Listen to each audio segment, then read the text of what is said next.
Hey, welcome back to the channel. In today's video, I want to discuss how I saved a lot of money living at home coming straight out of high school. Now, I've been out of high school for 10 years. I'm 28 years old. I graduated 10 years ago back in 2016.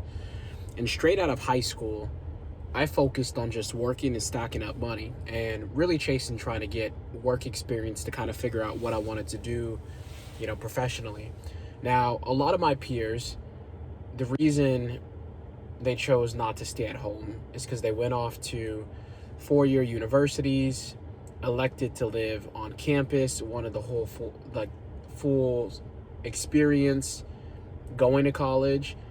And I chose a different path, right? I chose to go to community college, pay my way through community college to knock out, my general education credits, and then focus on transferring to a four-year school afterwards. And so for me, an option of really living somewhere else wasn't going to be on the table unless I committed to full-time work and I paid for my own place to live. And I did have some peers that didn't go to a four-year school that focused on doing this, right? Right after they graduated, they wanted to work full-time and really try to get their own spot so that they could, have more autonomy, so that they could say that they had their own place.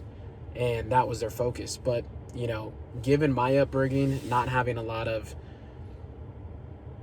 financial stability, having to really carve out, success on my own, it just didn't seem like an appealing idea.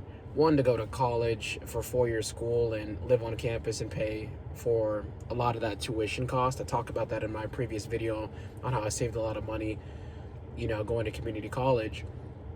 But it also didn't sound like a good idea to try to go rush into getting my own spot and just to pay rent, right? Just to say that I had my own place. I had a good relationship with my parents. I did have to chip in when it came to, paying for our rent for the apartment that we're staying at together. But it was significantly lower than what it would have been to try to get my own spot. And the only benefit of having my own spot would just be saying I had my own place, right? Like, from a financial standpoint, it didn't make sense. Like, group economics and us, living together and me, chipping in to help pay rent or, paying for my own food, that helped out enough. And it made more sense financially for me to do that. So I did that for 5 years, right? I didn't fully move out, living on my own until I was 23. And I first started living on my own at the age of 23 when I moved down here to California. I'm originally born and raised in Washington State. I moved down here at the age of 23 for a manager position. That's really when my career started to launch. And that's the first time I lived on my own and lived away from my parents. But I did so because I was, really thriving in my career and it was necessary at the time.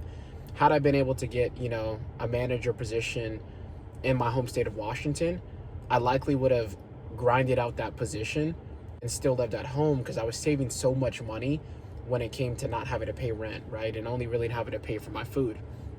Now, I think a lot of people, really try to gravitate towards living on their own because they want that autonomy, right? They want to be able to have their own place. Maybe they have, negative relationship with their parents and, they don't want to be around their parents. They want to come into adulthood and kind of figure out who they are and not have to answer to anybody. I didn't really have that issue. And it wasn't because, my relationship with my parents is like perfect, but more so, I was really never home. I was always at work. I was always grinding. I was always putting in a lot of hours, whether that was doing, school part-time or whether that was kind of scaling my career through the two different companies that I was working at while I was living at home.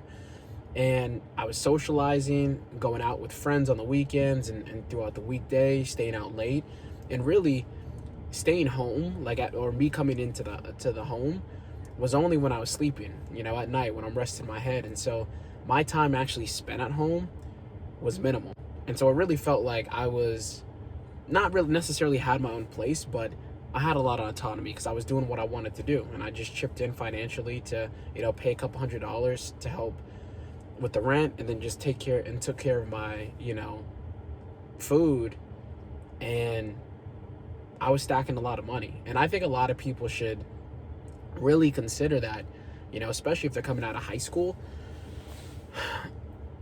because Honestly, like I talked about in my previous video, for the camp of people that are rushing to go to university and live on campus and do it by taking out a bunch of student loans, especially for the first 2 years and, trying to get that college experience, it's really not a great financial decision, right? Like the first 2 years of school, general education credits, you're not even in your major and you're going into debt for an experience. For most people, it's not worth it.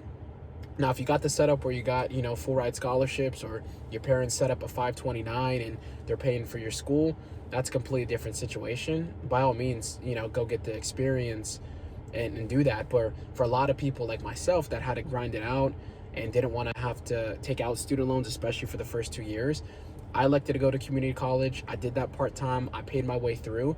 How I was able to pay my way through was by saving on costs when it came to housing costs. I stayed at home. I wasn't too far from the community college that I went to, and I didn't have to really worry about paying for rent. And it's unnecessary. And you're seeing a lot of people right now, especially with the layoffs and as they're getting older, having to move back in with living with their parents. I honestly am in the space where there's no shame in that. I think being able to, live with your parents and save on cost from a housing standpoint is oftentimes smart, especially like if you're a single person and you don't really have a lot of things going on like in your life. You're not in a serious kind of like relationship, you're not married. Living with parents could be a great way to be able to save a lot of money and really stack your bread, contribute to the household, right? Maybe pay a little bit in rent, take care of your food, take care of the phone bill, whatever, right? So maybe you're not necessarily like freeloading, but living together with family, like there's no shame in it. I think it's a really financially smart decision. But 10 years ago, I had a lot of people that I knew that just didn't elect to do that. And some of them are actually having to move back in with their parents now, right? Because they didn't set themselves up financially during young adulthood. And honestly, like if I was back in Washington State, if I wasn't married with my wife and had a newborn son and I was just working and, grinding and I was single, I likely would be still staying with my family because it just doesn't make sense from a financial standpoint to have like my own spot. Like I would just continue to stack up bread, and until I got into like a serious, committed relationship, and I'm going in on rent with somebody else, and I'm building kind of like a life with somebody else, like I'd stay at home. It just doesn't make sense to try to pay for your own spot. But that's how I look at it from a dollar standpoint. There can be some benefits to having your own place from just a peace of mind standpoint. Like if you're coming from a background where, there's instability in the home and maybe you have a bad relationship with the parents and it's just too much like from a mental standpoint and it's mentally taxing to be around family, by all means get your own spot, because there is some really good benefits in like living on your own from just a peace of mind standpoint. Being able to come home, have your own place, not have to answer it to anybody. Those are some of the benefits that are good.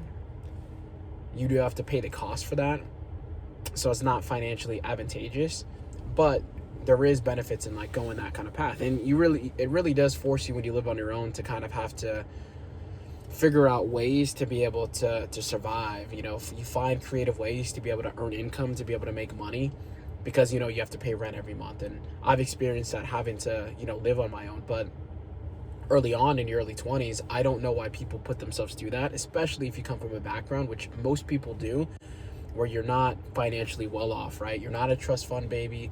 You don't have your parents paying for your way for school. You're gonna have to take out student loan debt and debt to be able to pay for school.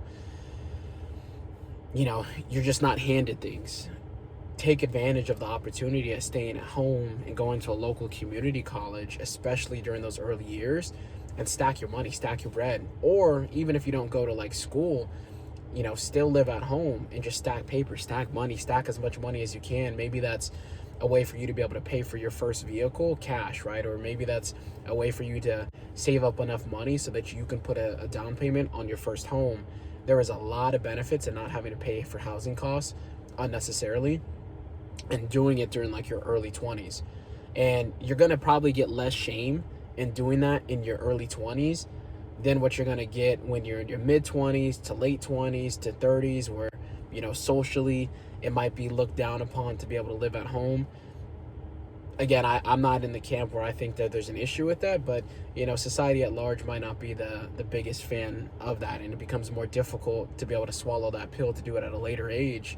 And you can kind of curb that by taking care of your business, by living at home early on, within like your early 20s, and really just stacking paper. And when you're at home, making sure that you're making smart financial decisions. I knew people that lived at home and they didn't make smart financial decisions. They just used that as an opportunity to spend more money and really kind of inflate their lifestyle and make it look like they were doing better than they actually were.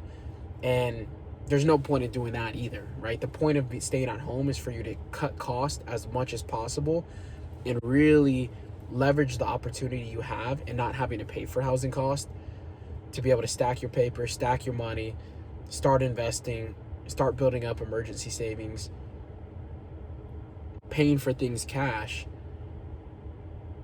and giving yourself kind of a leg up. Like, that's the point of doing it, not to just try to go out and party and spend money as if like you have your own spot and you have it all together. And it's very tempting to do when you see how much extra money you have, and then life becomes constricted when you have to go live on your own. So that's kind of been my experience. I did it from the age of 18 to 23, full 5 years. There was no shame in it. I'm so glad that I did it. And I did not move out of my parents' place until I was 23, and I had to relocate for work, for a promotion, where it literally was impossible for me to live at home. Again, if I was to get that promotion and I didn't have to relocate and I would have got it in my home state in Washington, I would have just stayed at home and just continued to stack money while living at home. I would have done that. That would have been the financially wise decision, but I was forced, my hand was forced to have to get my own spot by moving to California. And I don't regret it, because my career is, launched even further since being out here in the Bay Area. But I think a lot of people should consider living at home, especially with how expensive things are today in today's economy. So that's it for today's video. Hope it was helpful. That was just my journey when it came to living at home. I advocate for people to do this. If you like the content, hit the like button, subscribe. I'm going to continue to be dropping daily videos, just documenting my journey, navigating personal finances, different financial decisions that I made that have went well, that haven't went well, just sharing life lessons, giving you a glimpse into my life as I welcomed in my, a new family. I'm newly married last year, have a newborn son, thriving in my career. And I just want to build a community of people that want to ride with me on this journey. So hope you have a good day. Take care.